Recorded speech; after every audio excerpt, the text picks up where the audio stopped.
तो भाइयों जीओसी के 15वें लेक्चर पे हम आ चुके हैं और एरोमेटिसिटी का भी 4th लेक्चर आज हम डिस्कस करने वाले हैं। तो भाइयों आज इस लेक्चर में हम देखेंगे एरोमेटिसिटी का एप्लीकेशन रिएक्शन मैकेनिज्म में कैसे वेरी करता है। एरोमेटिसिटी रिएक्शन मैकेनिज्म में ये चीज़ आज हम देखने वाले हैं। तो भाइयों पिछले लेक्चर में हमने एरोमेटिसिटी 03 में क्वासी एरोमेटिक कंपाउंड्स को हमने अच्छी तरह डील कर लिया था। 3 जगह क्वासी एरोमेटिक कंपाउंड्स को हमने डिस्कस किया था।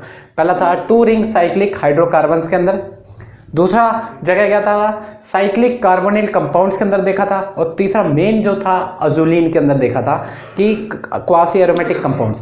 और क्वासी एरोमेटिक कंपाउंड्स के डिफरेंट वेरिएशन भी देखे थे, कैसे कैसे क्वेश्चन बन सकते थे, उन सब चीज़ों को हमने डिस्कस कर लिया था। आज हम चलते हैं application of aromaticity, application of aromaticity in reaction mechanism.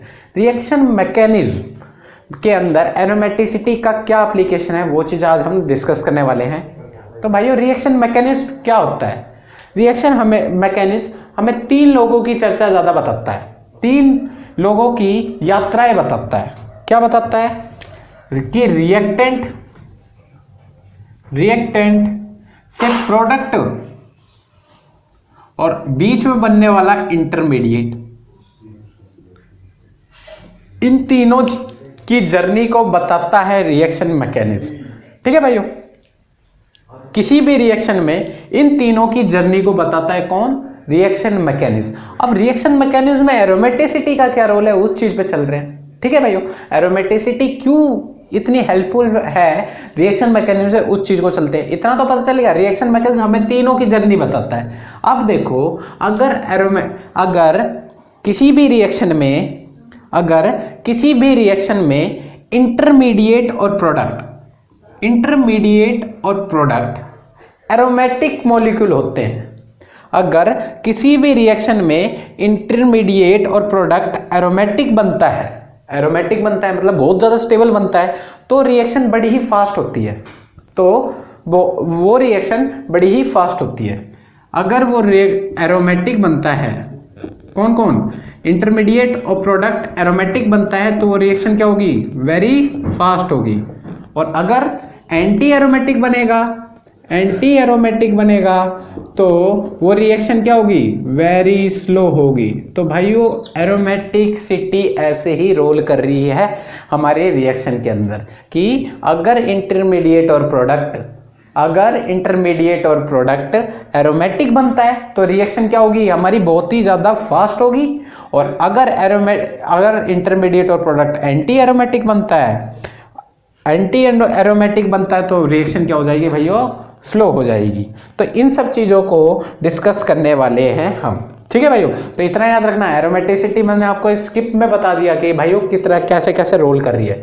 ठीक है, अब आ जाते हैं कि हमें 3 टाइप की रिएक्शन में हमें ज़्यादातर एरोमेटिसिटी को देखना है। पहली क्या है? सोल्वोलिसिस रिएक्शन। दूसरी किस जगह देखेंगे? प्रेसिपिटेशन रिएक्शन में एरोमेटिसिटी का रोल प्रेसिपिटेशन रिएक्शन में। और तीसरी जो चीज देखने वाले हैं हम वो होगा एसिड बेस रिएक्शन में एरोमेटिसिटी का रोल। तो एरोमेटिसिटी का रोल 3 रिएक्शन में, इंपॉर्टेंट रिएक्शन में हम देखने वाले हैं। पहली क्या है? सोल्वोलिसिस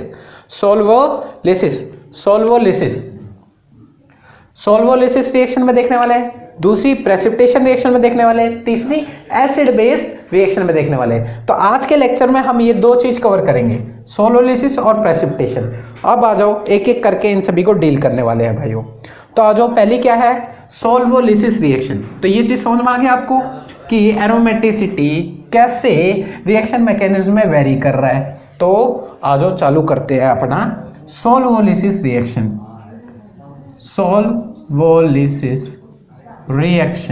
तो सोल्वोलिसिस रिएक्शन में एरोमेटिसिटी कैसे हेल्पफुल है उस चीज को देखने वाले। तो सोल्वोलिसिस रिएक्शन में एक एल्काइल हैलाइड लेंगे और एल्काइल हैलाइड में वाटर मॉलिक्यूल ऐड करवाएंगे। एल्काइल हैलाइड RCl कोई सा भी ले लेते हैं और उसमें क्या कर देंगे? वाटर मॉलिक्यूल ऐड करवा देंगे। और वाटर मॉलिक्यूल ऐड होगा तो एक HCl माइनस हो जाएगा, एक H और एक Cl निकल जाएगा, और यहाँ पे देखो एक H2O टूटेगा इसमें HOH में, ये ऐसे टूटेगा, एक H एक Cl निकल गई और एक OH बच गया और R से अटैक कर देगा, यहाँ पे हमारा अल्कोहल फॉर्म हो जाएगा। तो ये रिएक्शन है सोल्वोलिसिस, और इसी रिएक्शन को हम दूसरे नाम से बोल सकते हैं। क्यों बोल सकते हैं? यहाँ पर वाटर मॉलिक्यूल का ऐड करवा रहे हैं, तो ये रिएक्शन को हम दूसरा फेमस नाम है जिसको हमने सुना भी होगा, हाइड्रोलिसिस का भी नाम देते हैं। तो इस रिएक्शन को हम हाइड्रोलिसिस भी बोल सकते हैं। अब देखते हैं कि इसमें एरोमेटिसिटी कैसे रोल कर रही है भाइयों, कि सोल्वोलिसिस रिएक्शन में अगर एरोमेटिसिटी आएगी तो रिएक्शन फास्ट होगी या स्लो होगी, कैसे वेरी कर रहा है, इस चीज को देखने जा रहे हैं। तो भाइयों देखो, पहले इस चीज पे आ जाओ। ये R हमें ढंग से दिखा नहीं रहा, तो R हमने ले लिया 3 डिग्री अल्काइल हैलाइड। क्या ले लिया? 3 डिग्री अल्काइल हैलाइड, और उसमें डाल दिया H2O। तो मैकेनिज्म करके दिखा रहा हूं मैं आपको, रिएक्शन मैकेनिज्म। तो पहले क्या होगा, पहला जो स्टेप होगा, स्टेप फर्स्ट में क्या होगा, कार्बोकैटायन का फॉर्म होगा, कार्बोकैटायन का फॉर्मेशन होगा। ये टूटेगा नेगेटिव, ये पॉजिटिव, तो ये हमें ये मिलेगा कुछ, और इसके ऊपर क्या आ जाएगा, पॉजिटिव चार्ज। यहां पे हमें क्या मिला, यहां पे हमें 3 डिग्री कार्बोकैटायन मिला, कार्बोकैटायन मिला, वो भी कौन से डिग्री, 3 डिग्री कार्बोकैटायन मिला। ठीक है भाइयों, तो स्टेप फर्स्ट क्या थी, हमारी RDS थी भाइयों। स्टेप फर्स्ट क्या थी, RDS थी। स्टेप फर्स्ट ही हमारी क्या है, बहुत ही स्लो स्टेप होती है।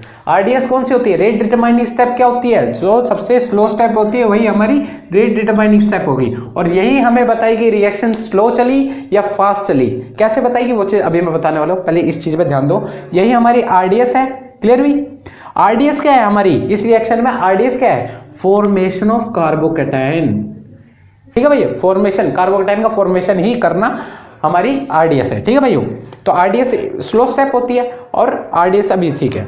इसके अंदर फिर H2O मॉलिक्यूल ऐड भिड़ेगा और H2O मॉलिक्यूल अटैक मार देगा और हमें क्या मिल जाएगा भाइयों, अल्कोहल मिल जाएगा 3 डिग्री, अल्कोहल मिल जाएगा 3 डिग्री। तो भाइयों इस रिएक्शन में जो रेट डिटरमाइनिंग स्टेप है वो किस पे डिपेंड कर रहा है, किस पे डिपेंड कर रहा है कि कार्बोकैटायन कितना स्टेबल बना। तो रेट जो होगा वो डायरेक्टली प्रोपोर्शनल होगा स्टेबिलिटी ऑफ कार्बोकैटायन के, स्टेबिलिटी ऑफ कार्बोकैटायन के, है ना भाइयों। यहां पे जो रेट होगा वो डायरेक्टली प्रोपोर्शनल होगा कार्बोकैटायन की स्टेबिलिटी में, यस या नो, है ना भाइयों। तो यहाँ पे जो रेट है वो डायरेक्टली प्रोपोर्शनल है स्टेबिलिटी ऑफ कार्बोकैटायन। अगर रेट कब बढ़ेगा, जब कार्बोकैटायन ज्यादा स्टेबल होगा। तो अगर हमारी RDS से कार्बोकैटायन ज्यादा स्टेबल फॉर्म हुआ तभी हमारा रेट ज्यादा बढ़ेगा, तभी हमारा रेट ज्यादा बढ़ेगा। तो अगर इस चीज में याद रखना, अब एरोमेटिसिटी कैसे हेल्प कर रही है सोल्वोलिसिस रिएक्शन में, आ जाओ भाई बताते हैं आपको। तो ये तो आपको क्लियर हो गया ना कि इस रिएक्शन में जो रेट होगा, स्पीड होगी, वो डिपेंड करेगी कार्बोकैटायन की स्टेबिलिटी पे। अगर जो कार्बोकैटायन एरोमेटिक होगा तो हमारी जो रिएक्शन होगी, एरोमेटिक मतलब बहुत ज्यादा स्टेबल, मतलब एरोमेटिक कार्बोकैटायन होगा तो बहुत ज्यादा स्टेबिलिटी होगी, तो रिएक्शन क्या हो जाएगी हमारी, रिएक्शन बड़ी ही फास्ट जाएगी हमारी। ठीक है, अगर हमारा कार्बोकैटायन एरोमेटिक हुआ तो ये होगा, एंटी एरोमेटिक हुआ तो क्या होगा भाई, तो हमारी रिएक्शन ही नहीं होगी, नो रिएक्शन। क्यों? सबसे ज्यादा अनस्टेबल होता ही नहीं होता। और अगर हमारा कार्बोकैटायन नॉन एरोमेटिक हुआ तो रिएक्शन करने में थोड़ा समय लेगा, तो वेरी स्लो बोल सकते हैं, वेरी स्लो। और स्टेबिलिटी ऑर्डर क्या था इन तीनों में, एरोमेटिक ज्यादा स्टेबल था, नॉन एरोमेटिक फिर बाद में था, फिर एंटी एरोमेटिक। इसी वजह से एंटी एरोमेटिक सबसे ज्यादा अनस्टेबल होता है, इसी वजह से यहाँ पर रिएक्शन होती नहीं है। तो कार्बोकैटायन एंटी एरोमेटिक होगा तो स्टेबल कार्बोकैटायन फॉर्म होगा। अगर स्टेबल कार्बोकैटायन फॉर्म होगा तो रिएक्शन क्या होगी, फास्ट होगी या स्लो होगी, बिल्कुल फास्ट होगी भाइयों। Anti aromatic no reaction, reaction होगी ही नहीं। ठीक है भाइयों, तो नॉन एरोमेटिक में स्लो रिएक्शन होगी। तो इस चीज का याद रखना, हमें सिर्फ सोल्वोलिसिस रिएक्शन में कार्बोकेटाइन की स्टेबिलिटी देखनी है कि मेन चीज हमें क्या देखना है कि कंपाउंड एरोमेटिक है, एंटी एरोमेटिक है या नॉन एरोमेटिक है। अगर इन तीनों चीजों को जजमेंट हमें करना आ गया तो हम बता सकते हैं रिएक्शन फास्ट गई, स्लो गई या हुई ही नहीं। ये तीन चीज को हम आराम से डिस्कस कर सकते हैं। तो आ जाओ भाई, अब चेक करते हैं, इसके ऊपर बेस्ड क्वेश्चन करते हैं कि चेक करते हैं कि भाइयों किस रिएक्शन में रेट फास्टर थी।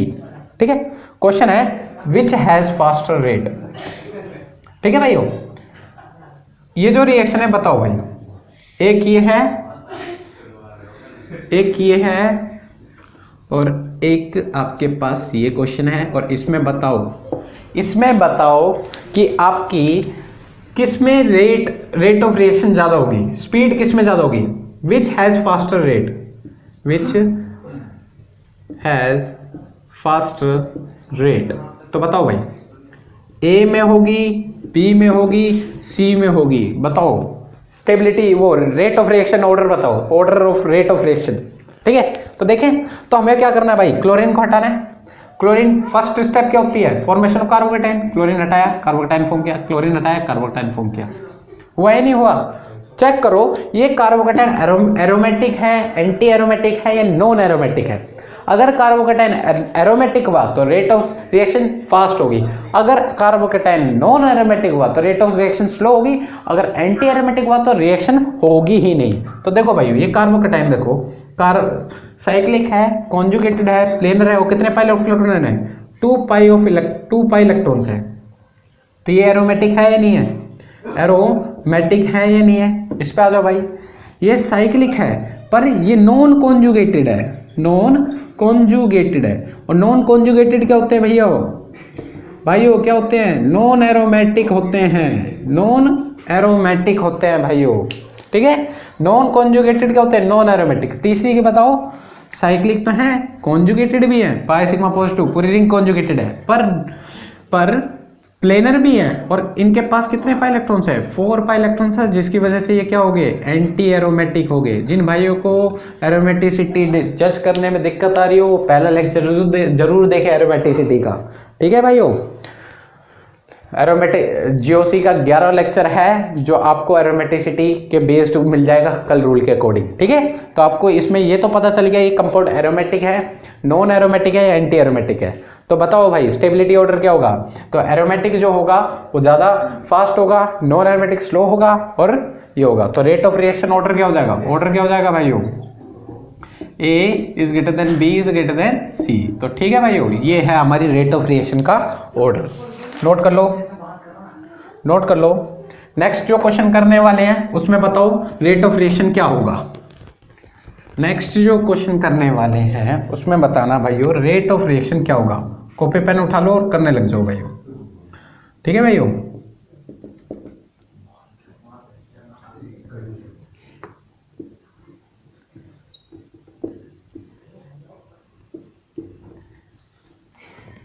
बताओ भाइयों इसमें रेट ऑफ रिएक्शन क्या होगा। ए बी सी में रेट ऑफ रिएक्शन का ऑर्डर क्या होगा बताओ भाई। तो भाई रेट ऑफ रिएक्शन, तुरंत क्लोरीन को बाहर निकालो, क्लोरीन बाहर निकाले तीनों में, और तीनों में positive charge positive charge positive charge. तो चेक करो कौन सा एरोमेटिक है, कौन सा एंटी एरोमेटिक है, कौन सा नॉन एरोमेटिक है, बताओ भाई। तो देख सकते हैं ये साइक्लिक है, कॉन्जुगेटेड है, प्लेनर है, और कितने पाई इलेक्ट्रॉन, 2 2 4 और 2 6, 6 पाई इलेक्ट्रॉन्स है, ऑक्सीजन के लोन पर डीलोकलाइजेशन में है। तो ये कंपाउंड क्या हो गया, एरोमेटिक हो गया भाइयों। इस पे आ जाओ, बोरोन के पास एक वैकेंट ऑर्बिटल होती है, तो वैकेंट ऑर्बिटल होने की वजह से ये कॉन्जुगेशन में पार्टिसिपेट कर सकता है। तो साइक्लिक है, कॉन्जुगेटेड है, प्लेनर है, और कितने पाई इलेक्ट्रॉन्स है, सिर्फ 4 पाई इलेक्ट्रॉन्स है। तो ये क्या हो जाएगा, एंटी एरोमेटिक।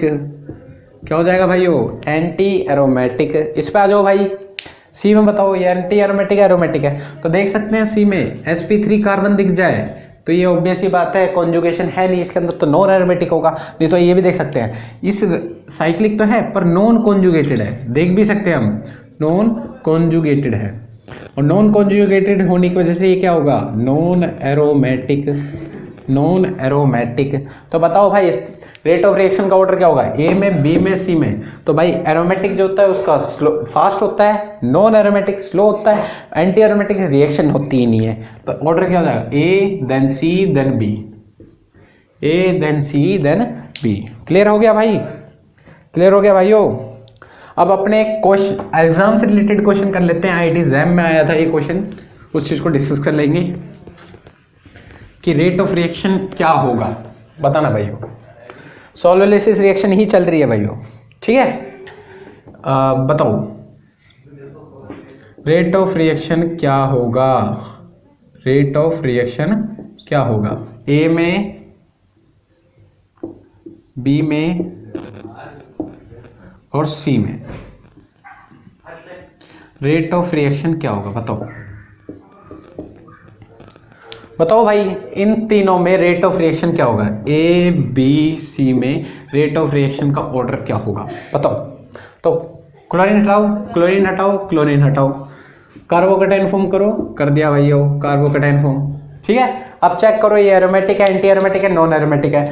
तो ये तो बिड़ते ही दिख रहा है आपको, रेजोनेंस स्टेबलाइज्ड होगा, रेजोनेंस स्टेबलाइज्ड होगा, स्टेबलाइज्ड होगा। तो ये रेजोनेंस स्टेबलाइज्ड है, रेजोनेंस स्टेबलाइज्ड है। और यहां देखो साइक्लिक है, कॉन्जुगेटेड है, प्लेनर है, पर 4 पाई इलेक्ट्रॉन होने की वजह से क्या होगा, एंटी एरोमेटिक होगा, एंटी एरोमेटिक कंपाउंड। और इस पे आ जाओ, साइक्लिक है, कॉन्जुगेटेड है, प्लेनर है, और कितने पाई इलेक्ट्रॉन, 6 पाई इलेक्ट्रॉन्स है, और जिसकी वजह से क्या होगा, एरोमेटिक।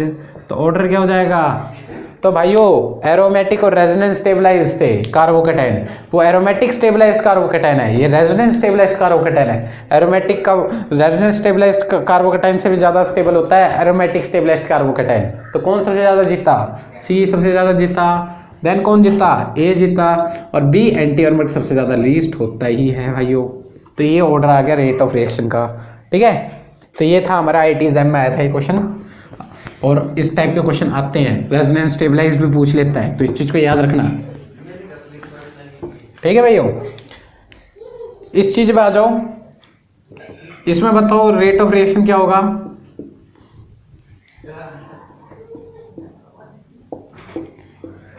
इसमें रेट ऑफ रिएक्शन क्या होगा बताओ। इसमें रेट ऑफ रिएक्शन क्या होगा,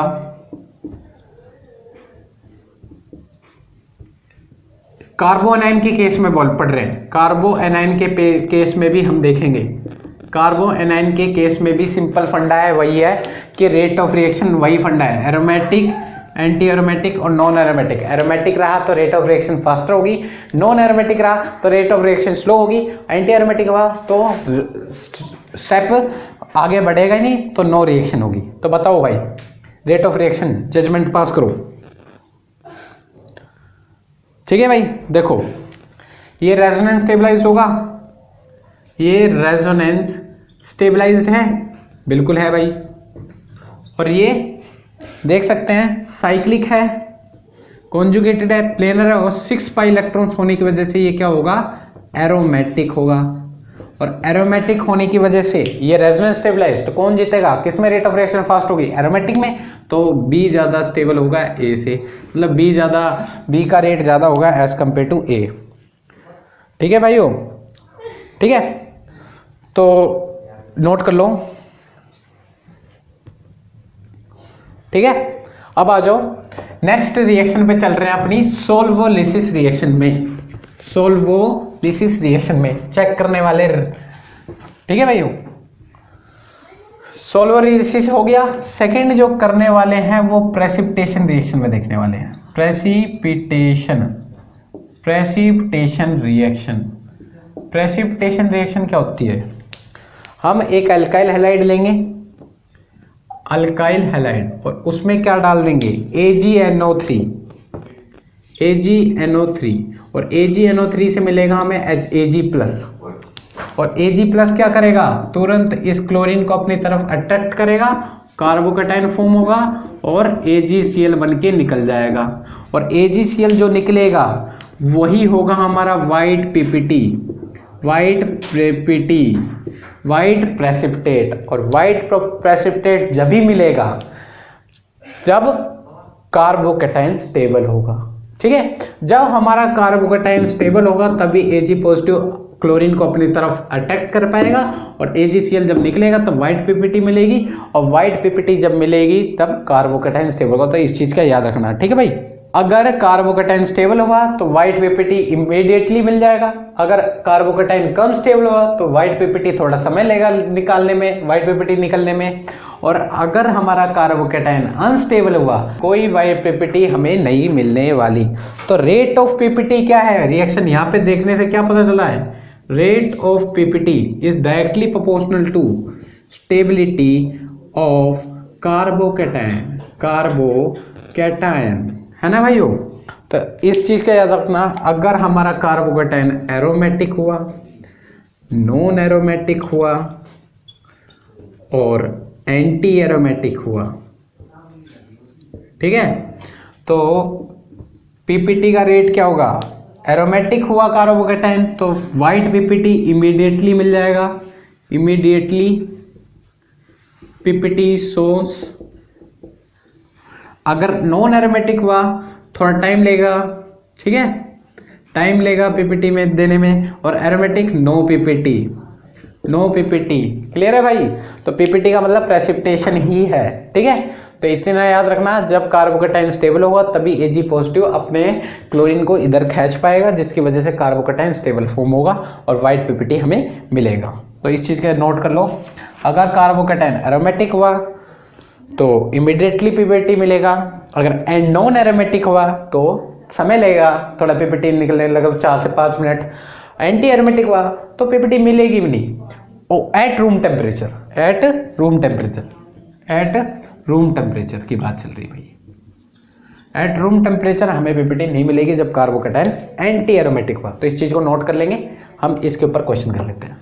तो भाइयों इतना तो क्लियर हो गया, एरोमेटिक एंटी एरोमेटिक कार्बोकैटायन तो आप बता ही दोगे, ठीक है, एंटी एरोमेटिक और नॉन एरोमेटिक कार्बोकैटायन तो आप बता ही दोगे।